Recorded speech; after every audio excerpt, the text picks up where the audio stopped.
Hey, what's going on? If you want to get a complete system that makes melting fat easy and is 100% automated, then I want you to go to the link that's on the bottom of your page right now.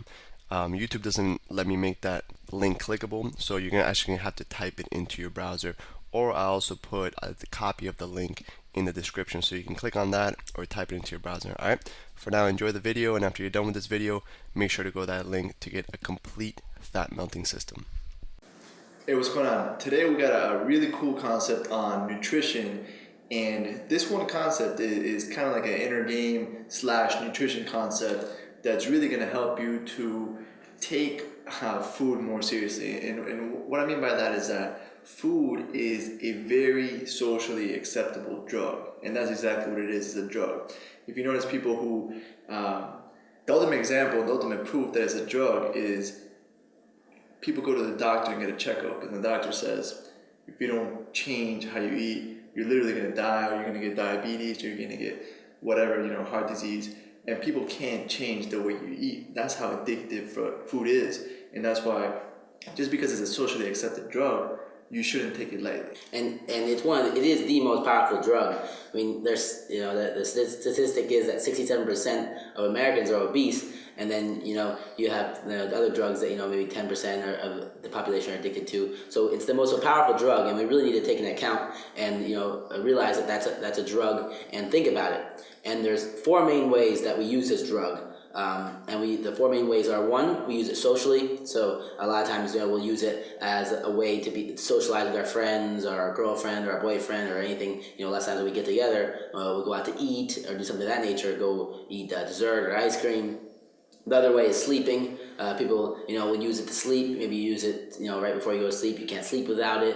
Number three, we use it as a reward. Lots of times you'll finish doing a workout, you do something really good, and then you reward yourself with food. And last, which is one of the most common, is boredom. You'll be bored at home, and all of a sudden the next thing you know is you just devoured a cake, or you're just have nothing to do.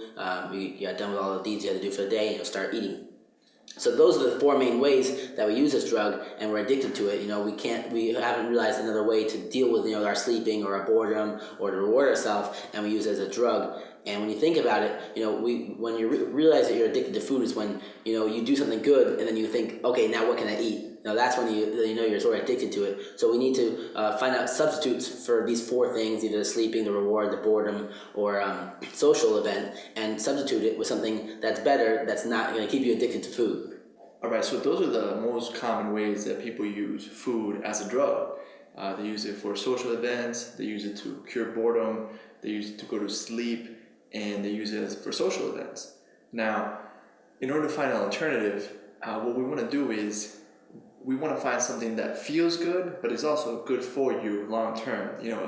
Food is kind of what it's a lower class way to meet these needs, whether it's to get out of boredom, to get variety, to connect with people.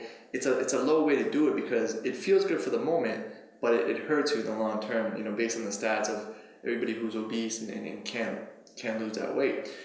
So the way we're going to do this, we're going to focus on activities that feel good for you, and everybody's going to be different, but it's also going to be good for you in the long term.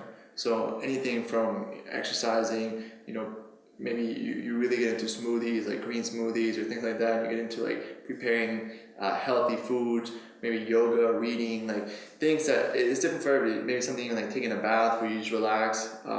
In terms of having fun with your significant other, maybe you can go play sports, you can work out together. There's so many different things. It's going to be different for everybody.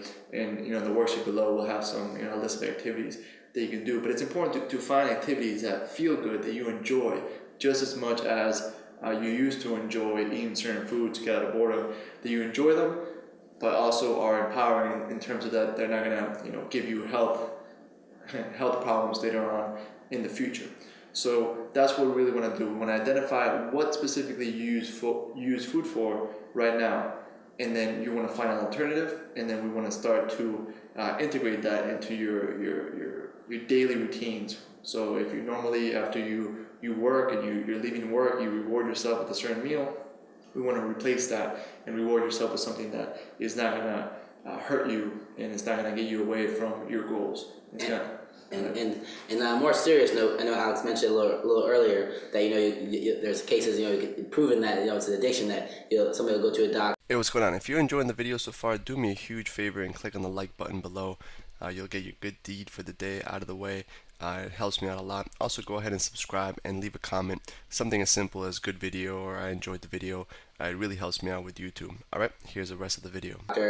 Maybe somebody in your family or somebody that you know, and they'll tell them, in the next 5 years you will have a heart attack if you keep these eating habits up, and they don't stop. So you really, the main point of this is that for you to understand that food is a serious drug. It's a real drug, and you can't take advantage of it. And at the end of the day, if you take advantage of this drug, just like any other drug, you can die from it. It can have serious damages to your life and the way you live. So that, in a more serious note, I just want to say that, I'm not trying to scare you, but you need to understand that it is a drug, and right now it's just socially acceptable. Yeah. That's the only difference. That's what makes it the worst part. And the only difference between this and cocaine, they honestly did research, you can Google it, where they saw that food triggers the same part of their brain that serious drugs trigger. So the dopamine, the addiction, the thinking about it before you have it, and then the big rush and the crash and then wanting to do it all over again. The food actually triggers the same exact chemicals in your body and brain as cocaine, except that your grandmother or your mom or they whoever don't mind giving you giving you food instead of cocaine. They don't offer you cocaine, you know what I mean? But you'll get offered. I know when I go home, my grandmother offers me food 50 times a day. Same thing with my mom, always offering me food. It's just a socially acceptable drug, and it's like a common thing where after Thanksgiving, everybody goes and takes a nap. Everybody just passes out. And it's just a super socially acceptable drug. But if you're gonna go out and you're gonna implement, you're gonna create this new lifestyle, we just want to prepare you for what's gonna happen in terms of maybe other people commenting on your new lifestyle. And it's a common thing with people that are alcoholics or do drugs. They kind of want to get you to do it with them. Yeah. So I've had and I'm pretty sure that most of you've had it happen to you before that you'll be out with your friends, maybe at the bar or something of that nature, and you chose that night that you're not going to drink, and like, oh no, take a drink, or on a more serious scale, maybe somebody's doing drugs and they offer you the drugs and they try to force it down you. They want you to do the drugs, and it's a social thing. They don't feel like good doing it without you doing it, and they want you to do it so they feel better about doing it. And at the end of the day, it's your choice. And if you don't want that food or want whatever they're trying to offer you, you don't do it.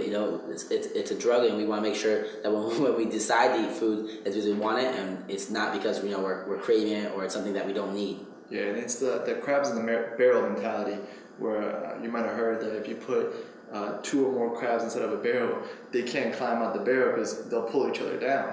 So, and in Australia, I think they have a saying called tall poppy syndrome or whatever, where like if you're growing more than everybody else, they try to chop you back down to size. So it's for whatever reason we evolved and have that mechanism inside of us where we try to bring other people down so they don't get ahead of us.